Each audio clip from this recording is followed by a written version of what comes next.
COVID-19 cases were slightly higher from the previous week. The health department recorded more than 12,400 new infections from May 15 to the 21st, reflecting an increase of 0.1%.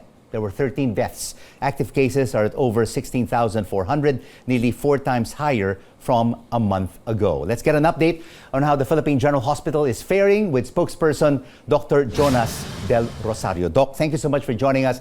Is there an increase in COVID-19 hospitalizations at the PGH? Yeah, Rico, good evening. Yes, there is an increase a steady increase in our hospitalization.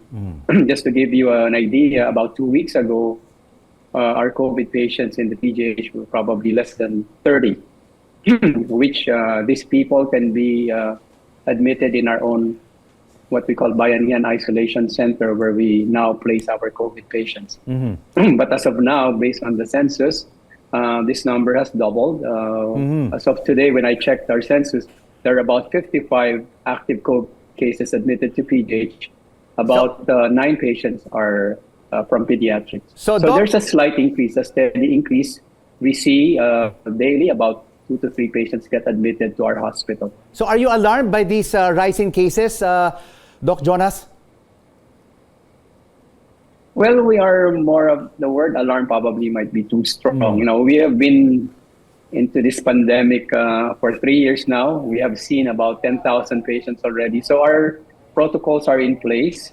I would say we are, we have watchful vigilance because we just want to make sure that this will not really go out of hand. We have imposed stricter protocols again, and reminded our healthcare workers to be very careful. So Doc, tell us about these cases that you have at the Philippine General Hospital. Are they mild, severe, or critical cases? And are these patients fully vaccinated? Okay, there's a mixture. Okay? Right off the bat, all those 9 children admitted to PGH are unvaccinated. Their severity from moderate to severe. A lot of these patients have comorbids, meaning aside from having COVID, they have underlying illnesses. For example, someone with a heart disease, someone with kidney problems, lung disease. So that adds to the morbidity of having COVID. So they need to be admitted. The mild cases who go to our emergency room, if they are really mild and they can be taken care of at home, then we just send them home. The mild cases that we admit in PGH are those, again, who are, they have comorbidities, and you're worried that this mild infection might end up being severe, and so we have to give them treatment. In terms of vaccination status, it's a mix, really, Rico. There are a lot who are unvaccinated, unfortunately.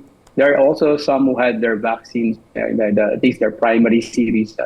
And some also had had boosters. So it's a mixture. So it's a mixed bag of cases that you currently have at the Philippine General Hospital. If the hospitalization cases, Doc, continue to rise week after week, is PGH ready? We are ready. What we have done so far, you know, I told you we have a 40-bed COVID facility. We call it Bayanihan. Now, because we are past that number, so we have to open some more units to accommodate patients. You know, we have this principle of like a sliding or an accordion type of principle that depending on the number of COVID cases, we might have to close some of the non-COVID cases, non-COVID wards, and convert them to COVID.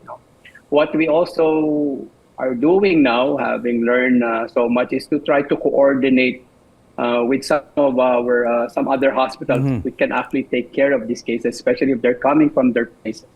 A big help is Tala Hospital, so we're doing that. The reason why we're doing it is we cannot, for now, be a totally dedicated COVID facility again, because Rico, there are just so many non-COVID patients who need attention as well. Thank you so much for updating us on the numbers at the Philippine General Hospital. Spokesperson Dr. Jonas del Rosario.